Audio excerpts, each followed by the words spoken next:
नमस्कार, सुप्रभात। आप देख रहे हैं खबर दिल्ली और समय हो चला है दिल्ली की 25 बड़ी खबरों को जानने का। इससे पहले यदि आप वीडियो को लाइक नहीं किए हैं तो लाइक कर दीजिए और चैनल को सब्सक्राइब कर लीजिए। तो आइए एक नजर डालते हैं 25 बड़ी खबरों पर फटाफट अंदाज में। दिल्ली की सीएम रेखा गुप्ता ने किया लखपति दीदी राखी गिफ्ट पैक का निर्माण, सेल्फ हेल्प ग्रुप ने किया है तैयार। रक्षाबंधन के पावन अवसर पर मुख्यमंत्री रेखा गुप्ता ने बुधवार को दिल्ली विधानसभा में शाहदरा जिले के महिला सेल्फ हेल्प ग्रुप की ओर से तैयार किए गए विशेष हस्तनिर्मित राखी गिफ्ट पैक का लोकार्पण किया। मुख्यमंत्री ने बताया कि इन गिफ्ट पैक्स को उनके कार्यालय की ओर से सभी वरिष्ठ नेताओं को भेंट स्वरूप भेजा जाएगा। इनमें विभिन्न हस्तनिर्मित उत्पाद शामिल हैं जिन्हें स्थानीय महिलाओं ने अपने हुनर और मेहनत से तैयार किया है। इस कदम से न सिर्फ इन मेहनतकश महिलाओं के कलाओं को सम्मान मिलेगा बल्कि साथ ही इन्हें आत्मनिर्भर बनाने की राह भी आसान होगी। मुख्यमंत्री रेखा गुप्ता ने बताया यह पहल सेल्फ हेल्प ग्रुप के लखपति दीदी मिशन के तहत की गई है।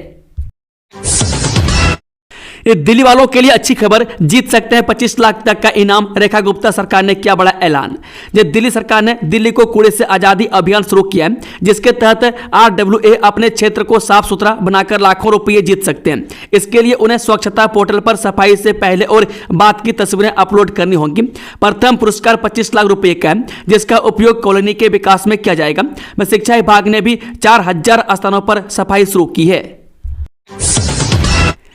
दिल्ली सरकार का बड़ा फैसला, इस कॉरिडोर की लागत में क्या संशोधन।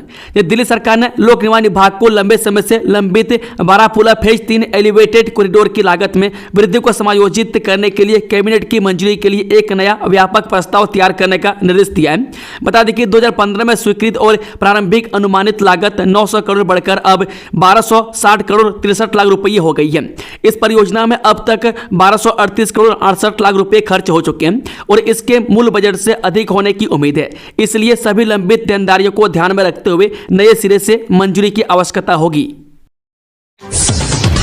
दिल्ली में पुराने वाहनों पर रोक क्या सही है, RTI में CAQM का चौंकाने वाला खुलासा। एक RTI के जवाब में खुलासा हुआ है कि दिल्ली NCR में पुराने वाहनों पर प्रतिबंध लगाने का कोई ठोस वैज्ञानिक आधार नहीं है। CAQM ने स्वीकार किया कि उसने प्रतिबंध लगाने से पहले कोई शोध नहीं किया। विशेषज्ञों ने इस फैसले पर चिंता जताई है। उनका कहना है कि सभी पुराने वाहन प्रदूषण नहीं करते हैं और प्रतिबंध लगाने से पहले गंभीरता से विचार करना चाहिए था। जानकर हैरानी भले ही, लेकिन सच यही है कि दिल्ली NCR में उम्रदराज वाहनों पर लगाई गई रोक के पीछे कोई पुख्ता आधार नहीं है।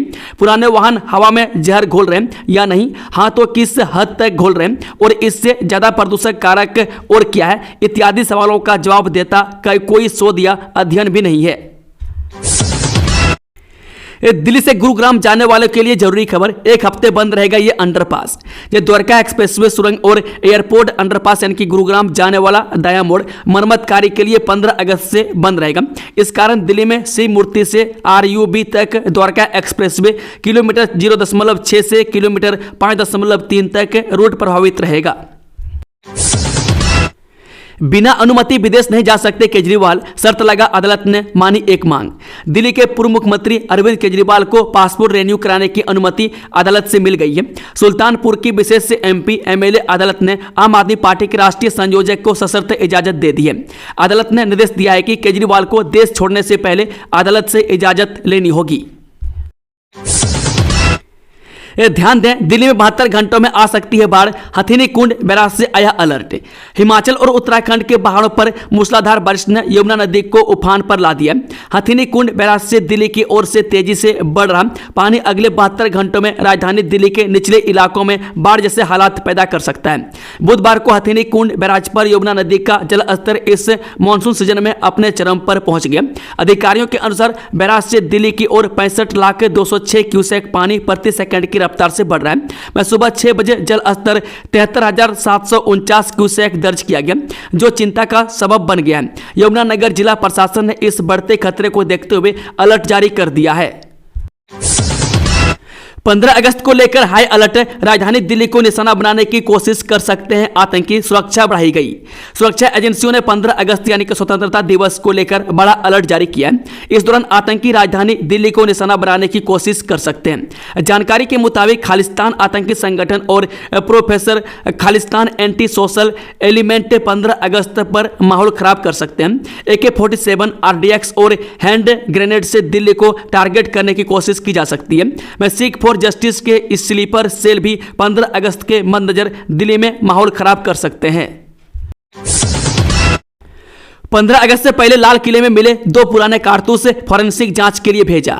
स्वतंत्रता दिवस समारोह से ठीक एक हफ्ते पहले नई दिल्ली स्थित लाल किले पर तलाशी के दौरान 2 पुराने कारतूस बरामद हुए। पुलिस सूत्रों ने बताया कि दोनों कारतूस से डैमेज लग रहे हैं, उन्हें फॉरेंसिक जांच के लिए भेज दिया गया। इसके अलावा एक सर्किट बोर्ड भी मिला है, यह भी पुराना लग रहा है। मैं अंदेशा है कि कभी किसी प्रोग्राम में लाइट के लिए इस्तेमाल हुआ होगा। इस बरामदगी के बाद एक FIR भी दर्ज की गई है और जांच की जा रही है। कुत्ते इंसानों के अच्छे दोस्त हैं, कोर्ट ने कहा, उनके साथ अच्छा व्यवहार किया जाना चाहिए। दिल्ली उच्च न्यायालय ने बुधवार को कहा कि कुत्ते इंसानों के अच्छे दोस्त हैं और उनके साथ अच्छा व्यवहार किया जाना चाहिए। साथ ही न्यायालय ने अधिकारियों से यह सुनिश्चित करने को कहा है कि राजधानी में कुत्ते मानव संघर्ष को कम किया जाए। न्यायमूर्ति मिनी पुष्करना ने अधिकारियों और अन्य संबंधित पक्षों को आवारा कुत्तों के पुनर्वास के संबंध में सिफारिशें देने का निर्देश दिया। अदालत ने कहा, कुत्ते दुनिया के सबसे प्यारे जानवर हैं और इंसानों के सबसे अच्छे दोस्त हैं। यह सुनिश्चित किया जाना चाहिए कि कुत्तों की सुरक्षा की जाए और उनके साथ अच्छा व्यवहार किया जाए। दिल्ली में टीलू ताजपुरिया गैंग पर एक्शन, गैंगस्टर मंजीत मुठभेड़ के बाद गिरफ्तार। ये दिल्ली पुलिस की क्राइम ब्रांच में दिल्ली हरियाणा के खूंखार गैंगवार में बड़ा खुलासा करते हुए कुख्यात अपराधी और टिल्लू ताजपुरिया गैंग के गैंगस्टर मंजीत उर्फ डाडा को मुठभेड़ के बाद गिरफ्तार कर लिया है। मंजीत करण थापा की हत्या के मामले में वांटेड था, जो गोगी गैंग का एक्टिव मेंबर था। उसे पकड़ने कई पुलिस टीम पर उसने फायरिंग की। जवाबी कार्रवाई में उसके पैर में गोली लगी, उसे अस्पताल में भर्ती कराया गया। उसके पास एक पिस्टल, 3 जिंदा कारतूस और एक चोरी की बाइक बरामद की गई है। 500 रुपये के नोट की आपूर्ति बंद करने का कोई प्रस्ताव नहीं, वित्त मंत्रालय ने दी जानकारी। केंद्र सरकार ने स्पष्ट किया है कि 500 रुपये के नोटों की आपूर्ति बंद करने का कोई प्रस्ताव नहीं है और ATM से 100 या 200 रुपये के साथ साथ 500 रुपये के नोट भी निकलते रहेंगे। वित्त राज्य मंत्री पंकज चौधरी ने संसद में यह जानकारी दी। किसानों के हितों से समझौता नहीं करेगा भारत, ट्रंप के टैरिफ के बाद पीएम मोदी का स्पष्ट संदेश।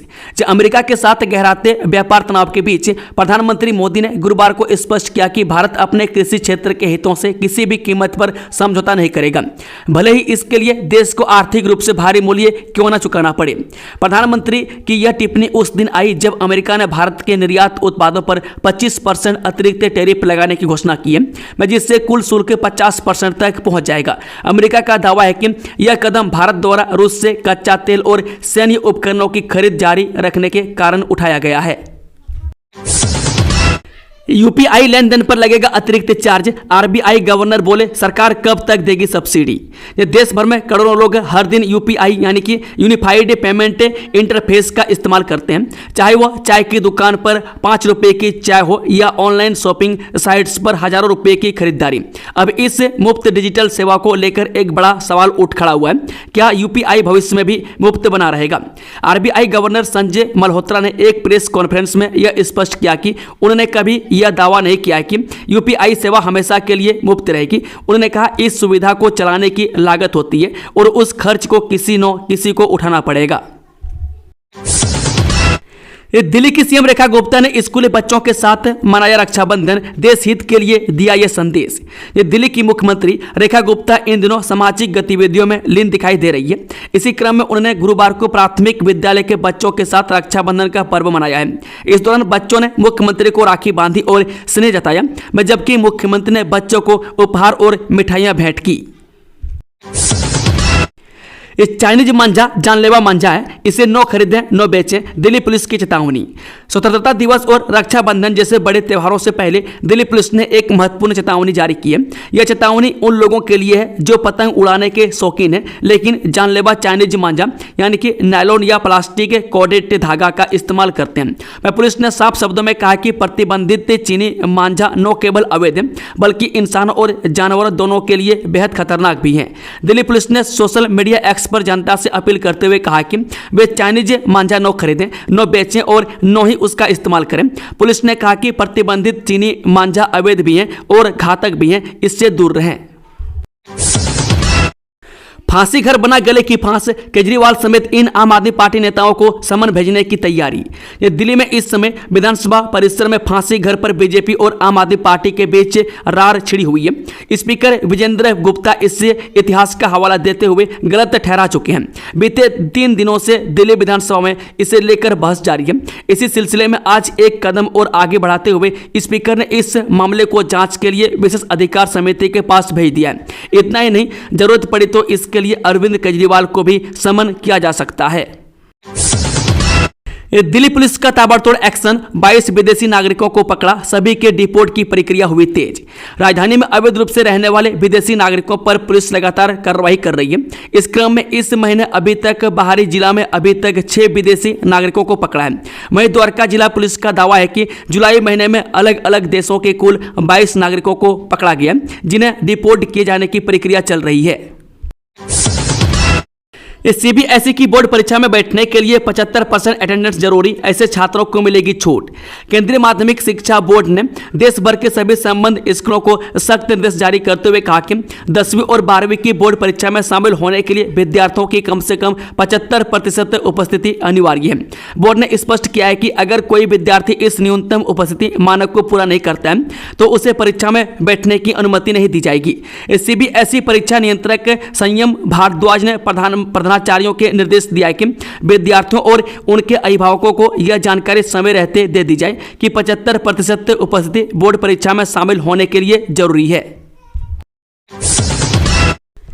जम्मू के उधमपुर में सीआरपीएफ का ट्रक खाई में गिरा, 3 जवानों की मौत और 15 घायल। जम्मू कश्मीर के उधमपुर जिले के बसंतगढ़ इलाके में एक दर्दनाक हादसा हो गया। इलाके के कंडवा के पास एक सीआरपीएफ वाहन के दुर्घटनाग्रस्त होने से 3 सीआरपीएफ जवानों की मौत हो गई, जबकि 15 अन्य घायल हो गए। उधमपुर एडिशनल एसपी संदीप भट्ट ने कहा कि पुलिस ने मौके पर पहुंचकर बचाव अभियान शुरू किया और सभी घायलों को इलाज के लिए नजदीकी अस्पताल पहुंचाया गया है। दिल्ली की कलयुगी बेटी, पिता को तवे से वार कर मार डाला।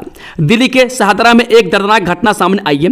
यहां एक महिला ने तवे से मारकर पिता की हत्या कर दी। पुलिस ने इस घटना के बारे में जानकारी देते हुए बताया कि घटना बुधवार दोपहर की है। यहां अनु नाम की महिला ने अपने पिता टेकचंद गोयल को तवे से वार कर घायल कर दिया। जब घर वाले उन्हें लेकर अस्पताल पहुंचे तो डॉक्टरों ने उन्हें मृत घोषित कर दिया।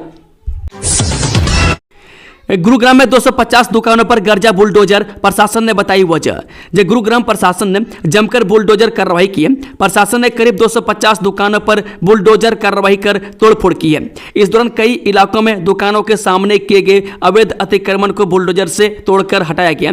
यह कार्रवाई गुरुग्राम महानगर विकास प्राधिकरण और गुरुग्राम नगर निगम ने की है।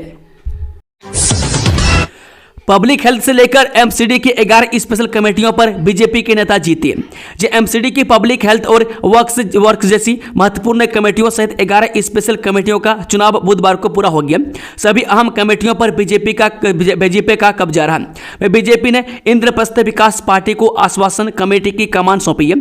अब 7 अगस्त को एमसीडी की एड हॉक कमेटियों के चुनाव हुए। सिविक सेंटर में हुए चुनाव में मनीष चड्डा को पब्लिक हेल्थ कमेटी का चेयरमैन, रमेश गर्ग को डिप्टी चेयरमैन घोषित किया गया। सीडीएस में महिलाओं को हिस्सेदारी न देना मौलिक अधिकारों का उल्लंघन, दिल्ली हाईकोर्ट ने केंद्र से मांगा जवाब। दिल्ली हाईकोर्ट ने केंद्र सरकार से पूछा है कि महिलाओं को सेना की 3 बड़ी एकेडमी यानी Indian military academy, Indian naval academy और एयरफोर्स एकेडमी में सीडीएस के जरिए भर्ती क्यों नहीं की जाती। दिल्ली हाईकोर्ट ने यह सवाल कोर्ट में दाखिल एक जनहित याचिका पर सुनवाई के दौरान किया। दिव्यांगजनों के लिए भी फुटपाथ जरूरी, अदालत ने केंद्र सरकार को गाइडलाइन बनाने का आदेश दिया। देश के सभी नागरिकों विशेषकर दिव्यांगों और बुजुर्गों को सुरक्षित फुटपाथ उपलब्ध कराने के लिए सुप्रीम कोर्ट ने बड़ा आदेश दिया है। अदालत ने केंद्र सरकार से कहा कि वह 4 हफ्तों के भीतर ऐसे दिशा निर्देश बनाए जो देश भर में सभी फुटपाथों को सुलभ और अतिक्रमण मुक्त बनाए।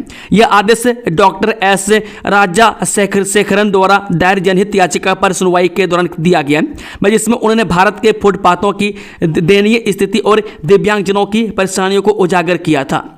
दोस्तों, खबरों का सिलसिला समाप्त होता है। अगर जानकारी पसंद आई हो तो वीडियो को लाइक, शेयर, चैनल को सब्सक्राइब जरूर से जरूर कर लें। Thank you, all the best. जय हिंद, जय भारत।